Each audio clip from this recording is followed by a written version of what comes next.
नाही काय निवडणुकीत अनुषंगाने एक औपचारिक बैठक होती. आम्ही सगळे आमचे नगरसेवक सहकारी आमच्या भगिनी त्यांना आम्ही आज बैठकीच्या निमित्तानं निवडणुकीची माहिती देण्यासंदर्भात बोलून होतो. आणि आम्ही सगळ्यांनी संकल्प केलेला आहे की आम्ही महानगरपालिकेमध्ये 111 मतदान टोटल आज मतदार यादीमध्ये आहे. त्यातलं एखादं दुसरं तिसरं सोडलं तर बहुतांश मतं आम्ही भारतीय जनता पक्षाच्या माहितीच्या उमेदवारांना आम्ही देऊ अशा पद्धतीचा संकल्प केलेला आहे. मला वाटतं सगळे एकजुटीनं आम्ही येणाऱ्या निवडणुकीमध्ये सामोरं जाऊ अशा पद्धतीच्या भावना आमच्या सगळ्या सहकार्याने व्यक्त केल्या. भाऊ मोहिते पाटलांनी पण सांगितलेलं आहे की माध्यमांसमोर की आम्ही देखील भाजपच्या नगरसेवकांच्या गाठी भेटी घेतलेल्या. काय तशी काय आली नगरसेवक तुम्ही सांगितलं मोहिते पाटलांनी सांगितलं. आता ते कुठल्या नगरसेवकाच्या संपर्कात त्यांना विचारा, मला माहिती नाही. आंदोलन जे आहे ते झालं आणि या संदर्भात मुख्यमंत्री दखल घेतली गेली आहे. आपण नक्की या संदर्भात जिल्हाधिकाऱ्यांना काय आदेशित केलेलं आहे आणि यापुढे बैठक या संदर्भात लागणार आहे? नाही, याच्यामध्ये कारखान्याच्या ऊसाचं बिल गेल्या अनेक दिवसापासून मिळालेलं नाही म्हणून शेतकरी बांधवांनी आंदोलन केलेलं आहे.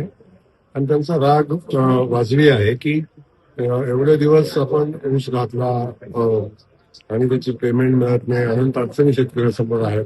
त्या संदर्भात त्यांनी आंदोलन केलेलं आहे. आणि ते आंदोलन झाल्यानंतर खऱ्या अर्थाने ती माहिती माझ्यापर्यंत पण आली. माननीय कलेक्टर महोदयांना सूचना दिलेल्या आहेत. वस्तुस्थिती परिस्थिती आम्ही माहिती घेतलेली आहे. आणि तो गोकुळ कारखाना आहे त्याच्या जे कारखान्याचे संचालक आहेत ते चेअरमन आहेत त्यांच्याशी आज आम्ही दिवसभर चर्चा कलेक्टर महोदयांनी त्याच्या अगोदर केली होती आणि आताही केलेली आहे. शेतकरी बांधवांचं असं म्हणणं आहे की आजच्या आरक्षी करा आणि आज पैसे तो कारखाना खाजगी आहे किंवा काय सरकारी कारखाना नाही. परंतु लवकरात लवकर त्या शेतकरी बांधवांना पैसे कसे देता येतील या संदर्भात आम्ही प्रयत्न करू आणि मुख्यमंत्री महोदयांनी याच्यात लक्ष घातलेलं आहे. परंतु शेतकरी बांधवांच्या भावना तीव्र आहेत. त्या अनुषंगानं कारखानदाराशी आम्ही चर्चा करू आणि शेतकऱ्यांना काही का होईना पण पेमेंट लवकरात लवकर देण्यासाठी प्रयत्न. आपल्या सूचनेनंतर जिल्हाधिकाऱ्यांनी बैठक घेतली त्या संदर्भात आणि जिल्हाधिकाऱ्यांना एक प्रस्ताव शेतकऱ्यांनी सांगितलाय, सुचवलेला आहे किंबहुना की विशेष पॅकेज जर दिलं तर शेतकऱ्यांना मदत होऊ शकते. काही सरकार म्हणून तसा प्रस्ताव आपण स्वीकारण्याचा असं खासगी कारखाना आहे, विशेष पॅकेजचं प्रोव्हिजन नाही आहे. या परिस्थितीत ते आपण त्याच्यावर विचार करणं उचित नाही. परंतु भविष्यामध्ये जर कुठलाच मार्ग निघाला नाही तर त्याच्यावर आपण नक्की विचार करू.